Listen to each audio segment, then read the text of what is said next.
বেশিরভাগ সবজি পাওয়া যাচ্ছে এইসব বাজারে। বাজার পরিস্থিতি জানাতে মাঝদির সবজির বাজার থেকে যুক্ত হচ্ছেন নাসিম শুভ। শুভ, সকালে সবজির সরবরাহ কেমন দেখতে পাচ্ছেন জানতে চাই, সেই সাথে দরদাম নিয়ে জানতে চাই। বন্যা আজ একদিকে হচ্ছে ছুটির দিন, আরেকদিকে হচ্ছে শীতের এখন ভরা মৌসুম। আর শীতের ভরা মৌসুমে শীতকালীন সবজির বাজারে কিন্তু ভরে গেছে নোয়াখালীর যে সবজির পাইকারি এবং খুচরা বাজারগুলো। আমি এই মুহূর্তে আছি নোয়াখালী জেলার সবচেয়ে যে বড় পাইকারি বাজার রয়েছে নোয়াখালী পৌর বাজার এখানে। এবং আমি আজ সকাল থেকে ভোর থেকে এখানে আসলে এসে ঘুরে দেখেছি, কথা বলেছি যারা ক্রেতা এবং বিক্রেতা রয়েছে তাদের সাথে।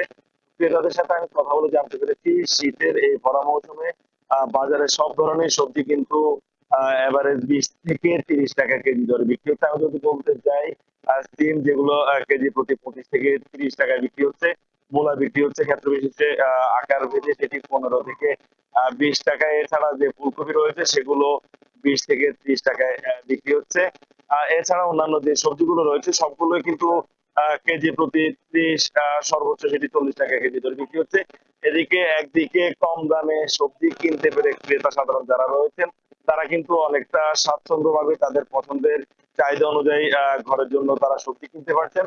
তারা বলছেন গত কয়েক বছর যাবতই কিন্তু এত কম দামে তারা আসলে কিনার যে সুযোগটি সেটি পাননি। এবং এই বছর আসলে গত বছর 2024-এর কিন্তু আগস্টের দিকে বন্যা হওয়ার পরে একটি আশঙ্কা তৈরি হয়েছিল এবছর শীতকালীন যে সবজি সেটির দাম বাড়তি থাকার যে আশঙ্কা তৈরি হয়েছিল সেটি কিন্তু কেটে গিয়েছে। এবং বন্যার পরবর্তীতে চাষি যারা রয়েছেন তারা আসলে তাদের ফসলের যেই জমিগুলো ছিল সেগুলোতে পুনরায় আবাদ করার ফলে কিন্তু এবছর সবজির উৎপাদনও ভালো হয়েছে, যার কারণে কিন্তু একেবারে বাজার পর্যায়ে খুচরা পর্যায়ে সবজির দাম এখন পর্যন্ত সহনশীল রয়েছে।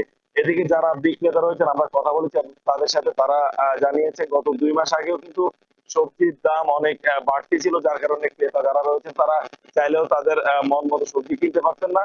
এবং ব্যবসায়ীদের সাথে বিভিন্ন সময় নিয়ে বাক বিতণ্ডায় জড়াতেন। তবে এখন আসলে সবজির ভরা মৌসুম হওয়ায় যারা বিক্রেতা রয়েছেন তারাও স্বাচ্ছন্দ্যে তাদের সবজি বিক্রি করতে পারছেন বলে আমাদেরকে জানিয়েছে। তো বর্ণা এই ছিল আসলে নোয়াখালীর সবজির বাজার আমার কাছে এখন অব্দি সব শেষ। সবজির বাজার পরিস্থিতি নিয়ে জানাচ্ছিলেন নাসিম শুভ। এখন বাজারে সময় হলো একটা বিরতি নেওয়ার। ফিরছি একটু পর, সাথেই থাকুন।